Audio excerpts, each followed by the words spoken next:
After having a cold shower every day for over 2 years, I started to levitate and I've experienced a bunch of other cool things. So let's talk about it. So hi guys, welcome back. My name is Yarik and I'm a recent graduate and I'm a cold shower junkie. So today I wanted to talk to you about everything cold shower related. Before we get going, I'm not a doctor or licensed medical advisor or whatever I want to say. All this is based on my experience. So if you want to do anything crazy like this, please speak to a doctor first.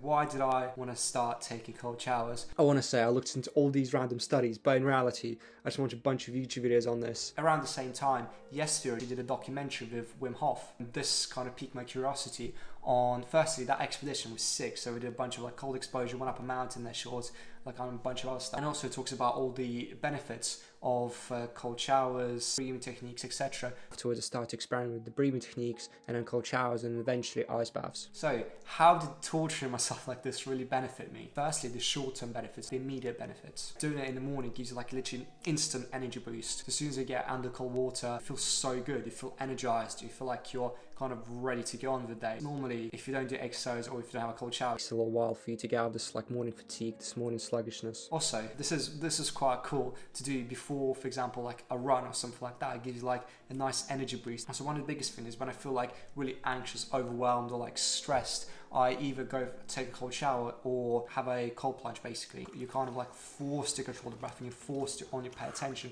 to the breath. You can't really think about all the things not going wrong or something, or you did this or this didn't happen or something like that. So when you're in the cold, it's very hard for you to kind of focus on anything else. Also, this is again subjective. I didn't have any kind of test done, but I feel like my general mood has improved and I feel a lot more, relaxed throughout the day, because I've done something quite difficult right at the very start. So firstly, it sets you up on a winning streak or a micro win, which you can kind of build up throughout the day. And secondly, it kind of trains your self-discipline to do things you feel uncomfortable with. Okay, now moving on to the long-term benefits. My immune system shot through the roof. It improved so much. It wasn't just the cold showers, I don't think, because at the same time I was eating more healthy. Looking back at it, what I thought healthy was eating a serving of vegetables every other day, which is just a bit silly really. So first year of university, around 3.5 years ago, I was ill for around 6 weeks, just straight. I was getting better and getting worse. My immune system was just awful.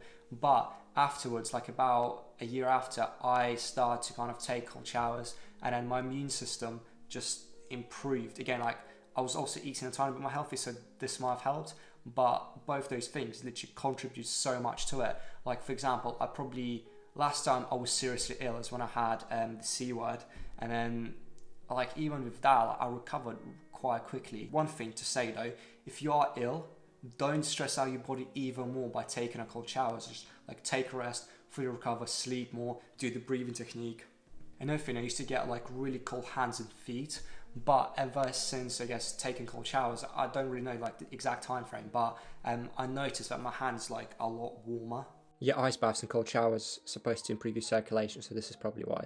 One of the things I noticed is recovery from working out. So things after going for runs and taking cold showers, it's a lot easier for me just to recover really quickly, and the same as working out. But the only thing is, according to Jeff Cavalier, ice baths, cold showers are killing your gains. Basically, whether you stress out your body by going to the gym and you stress out your body by taking an ice bath afterwards, it might not be most beneficial in terms of hypertrophy and building up muscle.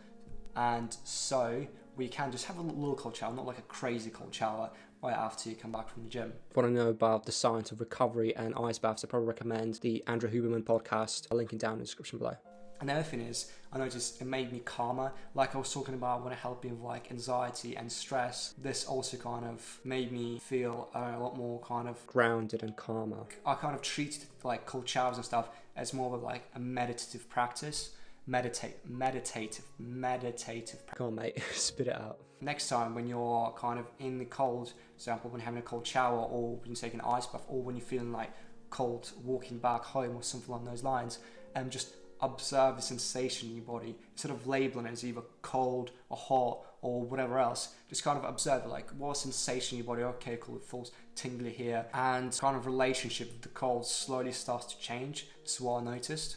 This is something going on a Vipassana meditation retreat actually taught me. This is basically a 10-day silent meditation retreat. Kind of, without labor, see the sensation arise and then slowly let them pass. I understand this is really difficult to do right at the very beginning, so the more you do it, the more comfortable you get. And over time, you rewire your brain to be a lot more calm with the cold. In a weird way, you kind of start to enjoy the, I guess, anticipation leading up to the cold shower, because you know, after 5 minutes in there or 5 minutes in the ice bath or whatever, you know it's gonna feel good.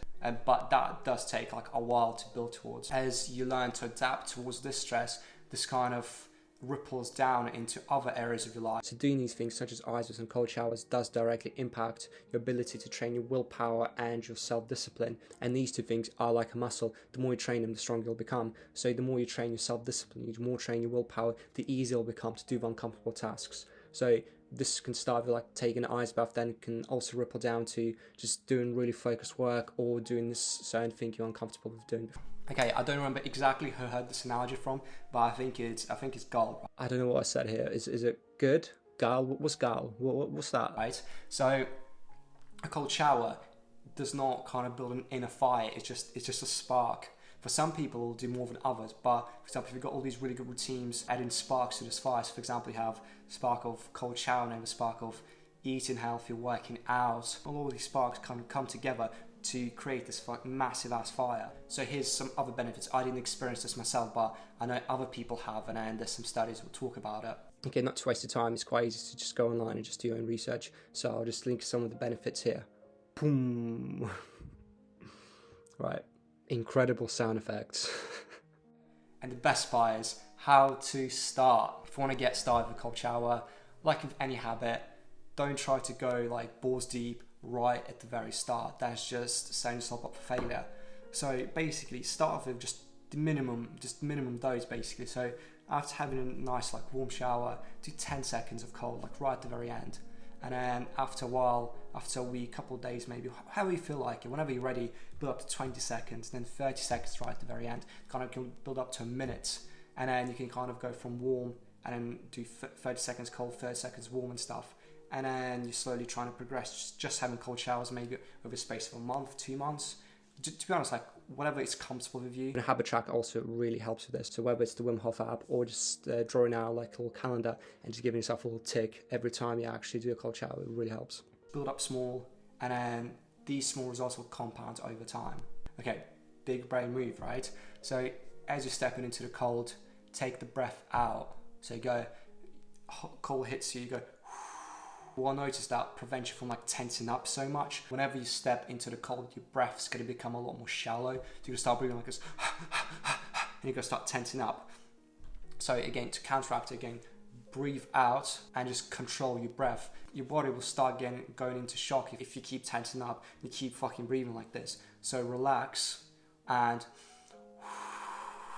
control your breath. Again, at the start it's going to be very difficult. You feel like you're forcing yourself to literally to breathe out deeply and breathe in deeply, which I understand, especially with like cold exposure and ice baths. But like, trust me, like after a while, after the initial like adaptation period, acclimatization period, whatever you want to call it, and after the first minute or two, it becomes a lot easier, and then your body just kind of takes over, knows exactly what to do. Yeah, and then like I was saying, the other one, the big one, I'm going to say it twice because it is very important. Use it as a meditative practice, meditative. Come on, Yarik, meditative. Here you go, I said it. Oh dear. You just observe the sensation. Okay, don't do it at the start. Just focus on your breath first, and then when you get comfortable with that, focus on the sensation of the water hitting your skin and how it feels like. Does it feel tingly? Does it hit? Like, is it sharp, etc.? Just feel the sensation and learn to observe the sensation without being kind of attached to them. It's like, oh shit, this is really cold. Just like, oh okay, cool. This feels like this, and that's it. Just a sensation. The cold's not good or bad. It's just the meaning you're attached to it. Okay, just with any habit, initially it is quite difficult, but the more you do it, the easier it becomes. And yeah, what I'm saying is, don't get discouraged after you find it hard right at the very start. It has a crazy amount of benefits, and the more you do it, it'll become so much easier. Okay, and let me know if any of what I said helped you. If you learned something, if you didn't, maybe you think I'm fucking awful, I don't know what I'm doing, like I'm absolutely crazy. So if you think that, yeah, and let me know. If you want to see another one of my videos, maybe why I wanted to start YouTube, I'll link it down here. Or if you want to see my most recent video, it'll be right here. Okay guys, thanks so much for watching. Bye.